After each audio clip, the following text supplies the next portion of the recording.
مبادا آپ علیہ السلام کو صورت پہ میری رحم آ جائے، مبادا میں تڑپ کر چھوٹ جاؤں ہاتھ ترائے، خدا نہ خواستہ کہ آپ کو میری صورت پر رحم آ جائے، اس لیے میرے پیروں اور میرے آنکھوں اور ہاتھوں کو باندھ لیجئے۔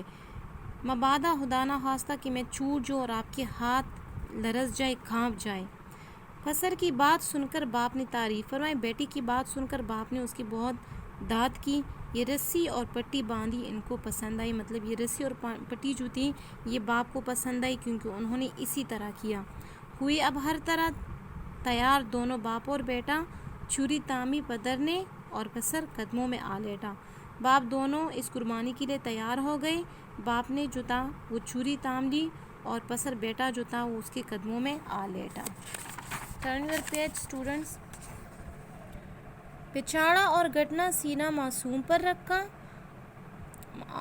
حضرت اسماعیل علیہ السلام جو تھے وہ پیٹ کے بل نیچے لیٹ گئے، چھری پتھر پہ رگڑی، ہاتھ کو حلقوم پر رکھا۔ ابراہیم علیہ السلام نے چھری جو تھی وہ پتھر پر رگڑی اور اس کے حلق پر رکھا۔ زمین سہمی پڑی تھی، آسمان ساکن تھا، بیچارہ زمین جو تھی وہ لرز رہی تھی اور آسمان خاموش تھا، یہ پورا نظارہ دیکھ رہا تھا، نہ اس سے پیشتر دیکھا تھا یہ حیرت کا نظارہ، زمین اور آسمان نے بھی اس طرح کا کوئی نظارہ نہیں دیکھا تھا۔ پدر تھا مطمئن، بیٹے کے چہرے پر بحالی تھا، چھری حلقوم اسماعیل علیہ السلام پر چلنے ہی والی تھی۔ پدر باپ جو تھا وہ بھی مطمئن تھا اور بیٹے کے چہرے پر خوشحالی تھی۔ حضرت اسماعیل علیہ السلام پر چھری ہی جیسے چلنے والی تھی۔ مشیت کا مگر دریائے رحمت جوش میں آیا کہ اسماعیل علیہ السلام کا ایک رونگٹا کٹنے نہیں پایا۔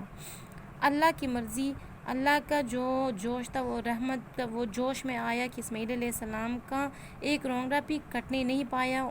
حضرت اسماعیل علیہ السلام جو تھے وہ ذبح نہ ہوئے جبرائیل علیہ السلام نازل اور تاما ہاتھ حضرت ابراہیم علیہ السلام کا، کہا بس امتحان مقصود تھا ایثار و جرت کا۔ جبرائیل امین علیہ السلام آئے اور ساتھ میں وہ مینڈا جو تھا وہ آیا اور اس پر چھری جو تھی اس کے حلق پر چلی اور وہ قربان ہو گیا، مطلب اسی وقت سے پھر قربانی جو تھی وہ لوگوں پر فرض کی گئی۔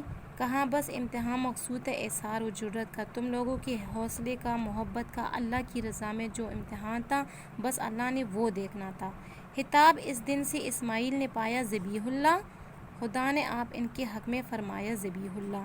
اسی دن سے حضرت اسماعیل علیہ السلام کو اللہ کے راستے میں ذبح کیا ہوا، مطلب یہ جو تھا یہ لقب دیا گیا ذبیح اللہ کا، اور اللہ نے ان کے حق میں یہ قبول کیا کہ حضرت ابراہیم علیہ السلام جو تھے حضرت اسماعیل علیہ السلام کو ذبح کر رہے تھے۔